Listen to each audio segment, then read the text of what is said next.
Hello mga kadribol! Welcome back po sa Biasong Blues. Shoutout nga po pala sa lahat ng mga followers namin dyan na patuloy na sumusuporta at sumusubaybay. Eto nga po, naimbitahan naman po ang Biasong Blues para po mag-participate sa outreach program na naganap po sa Barangay Lungsodaan.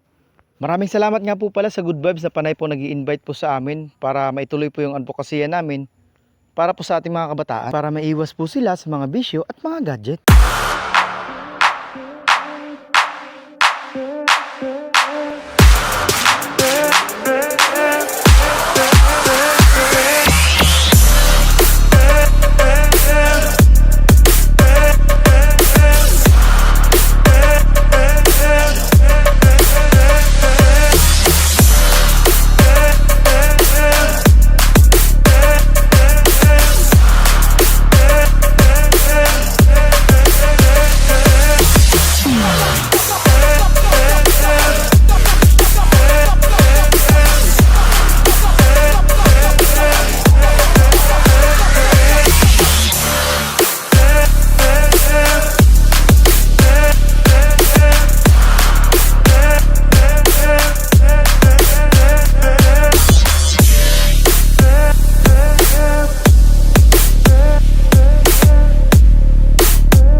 At dito naman po dribbling skills naman po ang ituturo ni Coach Lino. Kailangan po talaga yan sa paglalaro ng basketball. Kailangan mo masterin ng dribbling para makalusot ka sa kalaban.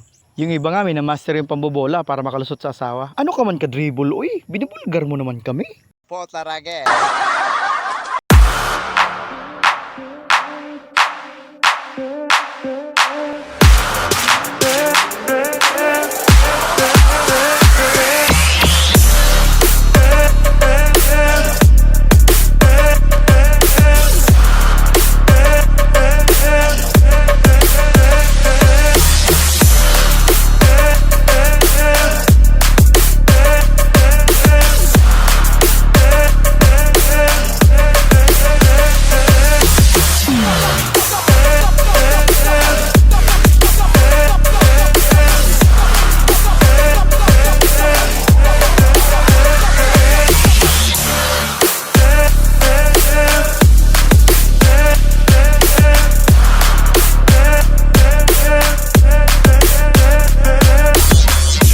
Dito mga kadribol ay palit pwesto naman.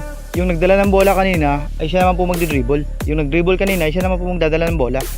Para po patas. Kagaya ng sa inyo. Kung nasa ibabaw ka kanina, sa ilalim ka na naman. Para palitan. Yung ring, sinasabi ko kung nasa ilalim ka ng ring at nasa ibabaw ka ng ring. Baka iba iniisip nyo.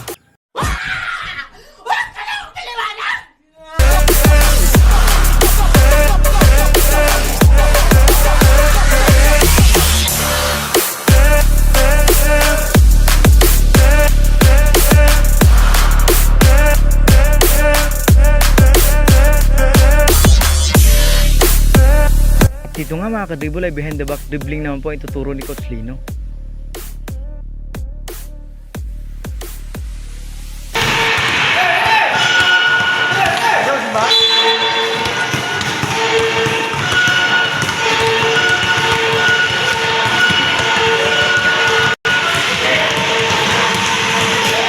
At dito nga mga kadribol ay basic dribbling lang po yung tuturo ni Coach Lino para sa hindi makakuha ng behind the back tap the ball.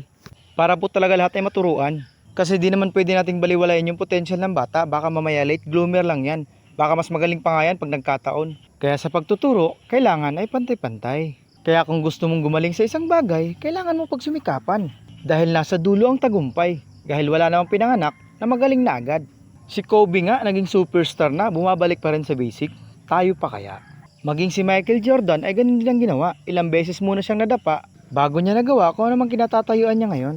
Kaya shoutout sa inyo sa mga sumusuporta sa amin at sa mga bagong followers. Hanggang dito lang po muna sa ngayon. Kita-kita po tayo sa susunod na yung mga video. Paalam!